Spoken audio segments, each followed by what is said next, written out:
53 tahun kini, usia kemerdekaan negara, Malaysia terus melangkah maju untuk menjadi sebuah negara terbilang. Pencapaian yang diraih tidak mungkin diperoleh tanpa semangat setia kawan dan perpaduan di antara pelbagai etnik yang membina jati diri bangsa Malaysia. Dalam meniti usia matang ini, Malaysia terus menyalakan semangat setia kawan demi kestabilan politik, ekonomi, dan sosial negara. Sejak dilantik sebagai Perdana Menteri Malaysia yang ke-6, Datuk Seri Najib Tun Razak mengeluarkan aspirasi gagasan perjuangannya. Satu Malaysia, rakyat didahulukan, pencapaian diutamakan. Dalam mencorak kemajuan Malaysia ini, setiap kaum berperanan dalam bidang dan kebolehan masing-masing. Selama 53 tahun ini, kita singkap pahit maung serta pengalaman yang ditempuhi tiga etnik negara ini yang bermula dari bawah sehingga kini telah berjaya dalam profesi masing-masing. Mereka ini adalah antara permata yang menjadi kebanggaan rakyat Malaysia. Dr. Julie Ido, kaum orang asli Semai dari Ulu Bernam Perak, adalah antara etnik orang asli yang berjaya mengharungi ranjau kehidupan dan kini menjawat jawatan Profesor Madya Jabatan Antropologi dan Sosiologi Fakulti Sastra dan Sains Sosial di Universiti Malaya, Kuala Lumpur. Sabah kaya dengan adat dan budaya dari pelbagai etniknya, melahirkan seorang wanita yang bernama Alice T, 52 tahun, yang merupakan etnik Sino Dusun dari Tamparuli. Sarawak sememangnya terkenal dengan sejarahnya yang unik, alam semula jadinya yang indah. Seorang lagi anak jati Sarawak yang berjaya dalam bidang pengurusan hutan ialah Dr. Eli Luhat. Dr. Eli Luhat, 52 tahun, berbangsa Dayak, dilahirkan di sebuah kampung di hulu Sungai Rajang, Sarawak.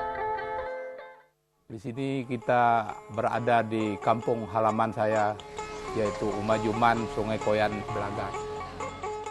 Sedikit tentang sejarah hidup saya. Walaupun saya tadi memang dilahirkan dari tempat yang begitu terpencil sekali di hulu hutan rimba di Hulu Baloi sini.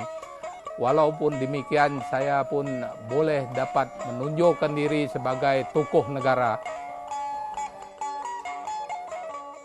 Dan pada masa ini, sayalah boleh dikatakan satu-satunya orang dari Belaga nih yang dapat ijazah kedoktoran PhD, dan itulah yang membanggakan masyarakat di sini, dan itulah saya katakan mungkin membanggakan negara.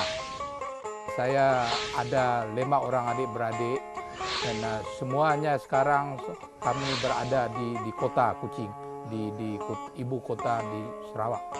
Walaupun demikian, sekali-sekala kami memang, saya sendiri selalu datang mengundang kampung saya di sini dan juga memberi juga nasihat-nasihat yang penting bagi mereka untuk membangunkan diri, standing dengan masyarakat-masyarakat lain di daerah Belaga ini. Macam dulu kan memang keadaan tuh memang jauh teruk dari segi kemudahan, dari segi fisikalnya, sebab kita jauh di hulu sana, transportation ataupun kemudahan untuk pergi ke bandar pun agak susah, sekolah pun tidak ada kemudahan seperti yang kita ada sekarang. Dan bagi saya itu tidak menghalangkan menjadi seorang yang berjaya dari segi aspek pendidikan dan seterusnya, kehidupan dan ekonomi saya sendiri.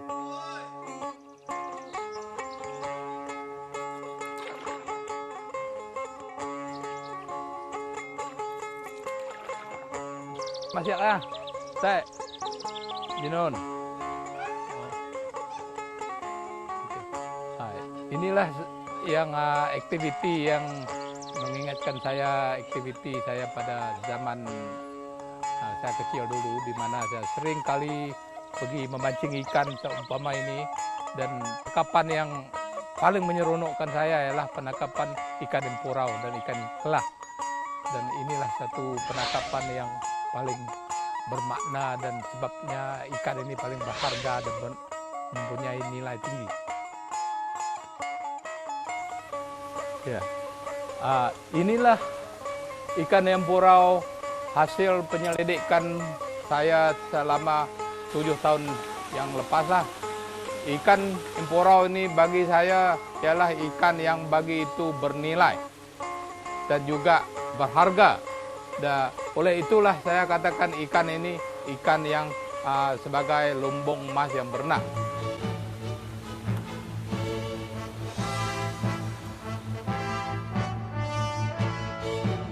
Setelah bersara dari Jabatan Perhutanan, Dr. Eli tetap meneruskan minatnya dalam bidang berkaitan. Ini kerana beliau berpendapat bidang perhutanan dan perladangan pintar mempunyai prospek yang cerah untuk memajukan ekonomi masyarakat setempat. Pokok yang ada di kebun saya hari ini ialah pokok gaharu ataupun pokok karas.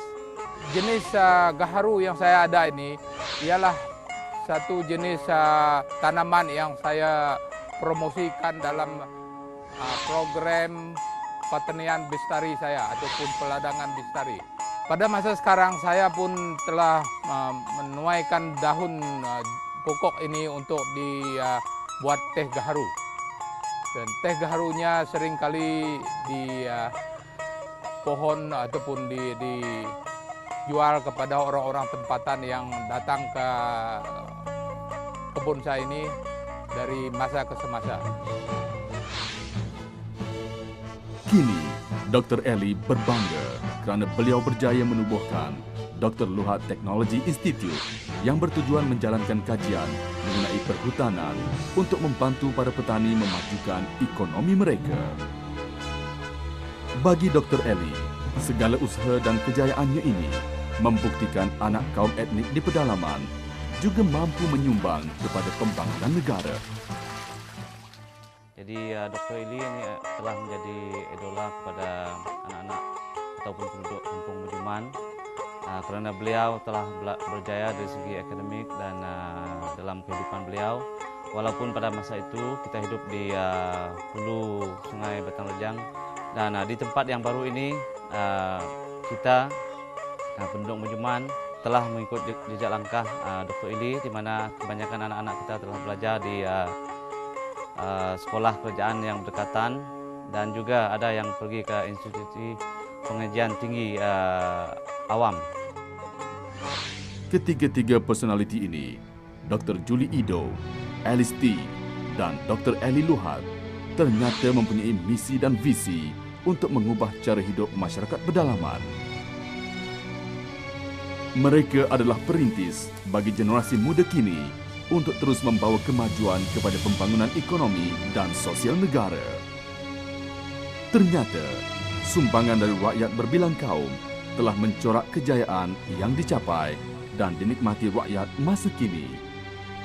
Sempena ulang tahun sambutan kemerdekaan negara kali ke-53 ini yang bertemakan Satu Malaysia Mencana Transformasi, Dr. Julie Ido, Alice T serta Dr. Eli Luhat mampu membuktikan pengalaman dan usaha gigih dalam bidang masing-masing menghasilkan kejayaan membanggakan. Gambar tanganmu, semangatku, oh terus